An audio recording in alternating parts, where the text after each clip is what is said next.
हिंदी कक्षा 8 पार्ट 3 बस की यात्रा। इसके लेखक हैं हरिशंकर परसाई। ये एक व्यंग्यकार है और हमेशा हास्यपद और हंसी दिलाने वाली कहानियाँ ही लिखते हैं। इसमें लेखक ने अपने व्यक्तिगत अनुभव का बखान किया है कि एक बार उन्होंने बस की यात्रा की, उसमें जो भी उन्हें कठिनाइयाँ आई, जो उन्हें अनुभव मिला, वो उसमें इन्होंने साझा किया है। उन्होंने परिवहन निगम की जो बसें होती हैं उनकी जो खस्ता हालत होती है उस पर भी व्यंग किया है और ये भी दर्शाया है कि उन बसों की देखभाल होनी चाहिए, नहीं तो वो बहुत सारी ज़िंदगियों के साथ खिलवाड़ करती हैं। तो चलिए हम भी चलते हैं इसी बस की यात्रा पर। एक बार लेखक अपने 4 मित्रों के साथ बस से जबलपुर जाने वाली ट्रेन पकड़ने के लिए अपनी यात्रा को बस से शुरू करने का फैसला लेते हैं, परंतु कुछ लोग उन्हें इस बस से सफ़र न करने की सलाह देते हैं। उनकी सलाह ना मानते हुए वे उसी बस में चढ़ जाते हैं, किंतु बस की हालत देखकर लेखक की हंसी रुकती नहीं। उसे लगता है ये बस तो पूजा करने के योग्य है। नाजुक हालत देखकर लेखक की आंखों में बस के प्रति जो श्रद्धा के भाव उमड़ते हैं वो देखने लायक है। इंजन के स्टार्ट होते ही ऐसा लगता है जैसे पूरी बस ही इंजन बन गई हो। सीट पर बैठकर वे सोचते हैं कि सीट पर बैठा हूँ या सीट उसके ऊपर बैठी हुई है। बस को देखकर वे कहते हैं कि ये बस ज़रूर गांधी जी के असहयोग आंदोलन के समय की होगी, क्योंकि बस के सारे पुर्जे एक दूसरे का असहयोग कर रहे हैं, अर्थात एक दूसरे का साथ देने को तैयार ही नहीं है। कुछ समय की यात्रा के बाद बस रुक जाती है। तब पता चलता है कि पेट्रोल की टंकी में छेद हो गया। ऐसी दशा देखकर वो सोचने लगते हैं कि ना जाने कब ब्रेक फेल हो जाएगा, कब स्टीयरिंग टूट जाएगा। आगे जब पेड़ और झील वो देखते हैं तो सोचते हैं न जाने कब टकरा जाए और गोता लगा ले ये बस उसमें। अचानक बस फिर रुक जाती है। आत्मग्लानि से मन भर उठता है और विचार आता है कि क्यों बेचारी इस वृद्धा पर हम सवार हो गए। इस वयोवृद्ध बस को हम इतना कष्ट क्यों पहुंचा रहे हैं। इंजन ठीक हो जाने पर बस चलो जैसे तैसे फिर चल पड़ती है, किंतु इस बार तो वो और भी धीरे धीरे रेंगने लगती है। आगे पुलिया पर पहुंचते ही टायर पंचर हो जाता है। अब तो बस यात्री समय पर पहुंचने की उम्मीद ही छोड़ देते हैं तथा चिंता मुक्त होने के लिए हंसी मजाक करने लगते हैं।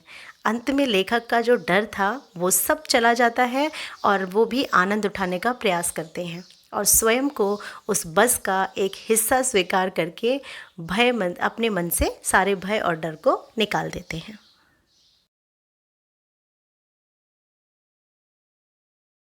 तो चलिए अब आते हैं इस पाठ के कुछ व्यंग्यात्मक पहलुओं पर।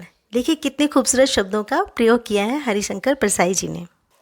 लेखक और उनके मित्र जब बस में चढ़ने लगे तो लोगों ने सलाह दी कि समझदार आदमी इस शाम वाली बस में सफ़र नहीं करते। तो वो लोग डर गए। उन्हें लगा कि शायद रास्ते में डाकू मिलते होंगे, पर वो व्यक्ति बोला कि नहीं, ये बस ही डाकिन है। अर्थात वो व्यक्ति लेखक और उसके मित्रों को समझाना चाहता होगा कि यह आपके प्राणों को ही लूट लेगी। लेखक ने बस की तुलना एक वयोवृद्ध स्त्री से की है। जिस प्रकार बुढ़ापे में उन्हें सहारे की आवश्यकता होती है, सहायता की आवश्यकता होती है, इसी प्रकार लेखक के मन में बस के लिए भी श्रद्धा उमड़ रही थी। जब लेखक बहुत डरे हुए थे तो उनके एक डॉक्टर मित्र ने बस के लिए विश्वसनीय शब्द का प्रयोग किया। उन्होंने कहा कि जो ये नई नवेली बसें होती हैं उन पर विश्वास नहीं किया जा सकता, लेकिन ये हमें अपनी मंजिल तक अवश्य पहुंचाएगी। जैसे माँ अपने बेटे को गोद में उठाकर चलती है, ये बस भी वैसे ही हम सबको बच्चों की तरह लेकर चलेगी और हमें सफ़र की मंजिल तक पहुंचाएगी। जब लेखक के मित्र उन्हें बस तक छोड़ने आए तो वो उन्हें ऐसी नज़रों से देख रहे थे जैसे उन्हें अंतिम विदाई दे रहे हों। उन्हें लग रहा था कि उनकी आंखें कह रही हैं कि ज़िंदगी में लोगों का आना जाना तो लगा ही रहता है। लोग पैदा होते हैं, मृत्यु को प्राप्त हो जाते हैं। आदमी के इस दुनिया में आने जाने का कोई ना कोई निमित्त अर्थात कोई ना कोई साधन तो बनता ही है। पहली बात तो बस बार बार रुक रही थी, बड़ी मुश्किल से चल रही थी, फिर उसके इंजन से भी घर घर की आवाज़ आ रही थी। तो लेखक को लग रहा था जैसे ये गांधी जी के असहयोग और सविनय अवज्ञा आंदोलनों के वक्त तो बड़ी जवान रही होगी। उस वक्त से पूरी ट्रेनिंग मिली होगी कि हर हिस्सा दूसरे से इस तरह से असहयोग कर रहा था। बच्चों, सविनय अवज्ञा आंदोलन गांधी जी ने 1921 में चलाया था कि हम अंग्रेज़ों का सहयोग नहीं करेंगे।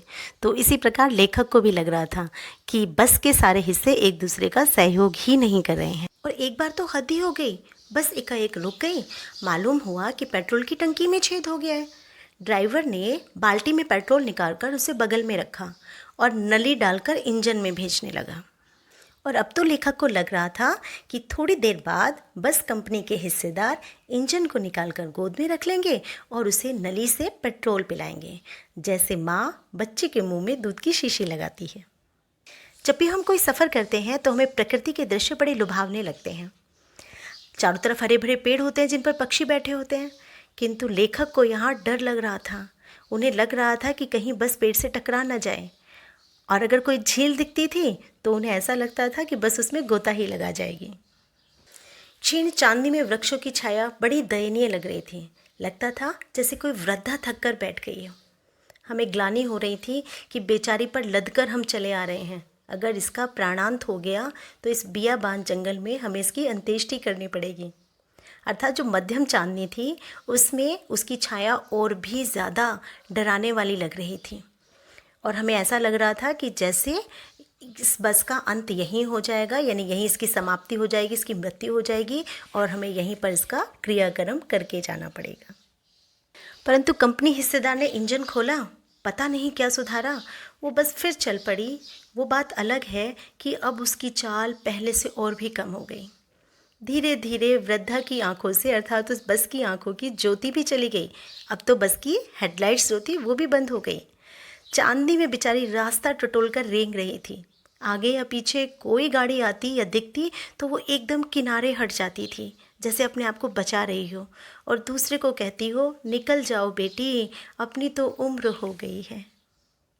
हमारा सफ़र जैसे तैसे चल ही रहा था कि एक पुलिया के ऊपर पहुँचे, और वहाँ जाते ही एकदम टायर फिस करके बैठ गया। बहुत ज़ोर से हिलकर बस थम गई। अगर स्पीड में होती ना तो उछलकर नाले में गिर जाती और हम भी वहीं होते। मैंने उस कंपनी के हिस्सेदार की तरफ बड़ी श्रद्धा भाव से देखा। वह टायरों की हालत जानते हुए भी अपनी जान हथेली पर लेकर इस बस में हमारे साथ सफ़र कर रहा था, तो उसके प्रति मेरे मन में उत्सर्ग की बड़ी दुर्लभ भावना जागी। उत्सर्ग अर्थात बलिदान, दुर्लभ जो बहुत कम देखने को मिलता है। अर्थात वो कंपनी हिस्सेदार हमारे लिए ऐसा बलिदान दे रहे थे जो कि बहुत ही कम देखने में मिलता है। दूसरा टायर लगाया गया जो उससे भी घिसा पिटा था, और बस फिर चल पड़ी। पर अब हमने वक्त पर पन्ना पहुंचने की उम्मीद बिल्कुल छोड़ दी थी। पन्ना ही क्या, हमने तो कहीं भी पहुंचने की उम्मीद छोड़ दी थी। अब तो लेखक को लग रहा था कि सारी ज़िंदगी इसी बस में गुजारनी है और सीधे उस लोक को प्रयाण करना है। उस लोक अर्थात मृत्यु लोक को ही प्रस्थान करना है। अब तो इस पृथ्वी पर उसकी कोई मंजिल नहीं है। अब उसकी बेचैनी, तनाव, उसकी चिंता सब खत्म हो चुकी थी। वह बड़े इत्मीनान से बस में ऐसे बैठा था जैसे अपने घर में बैठा हो, और एक दूसरे के साथ सब लोगों ने हंसी मजाक आरंभ कर लिया था। तो उम्मीद है आपको ये पार्ट बहुत पसंद आया होगा, और ये हम भगवान से कामना करते हैं कि ऐसी बस का सफ़र कम से कम आपको ना मिले।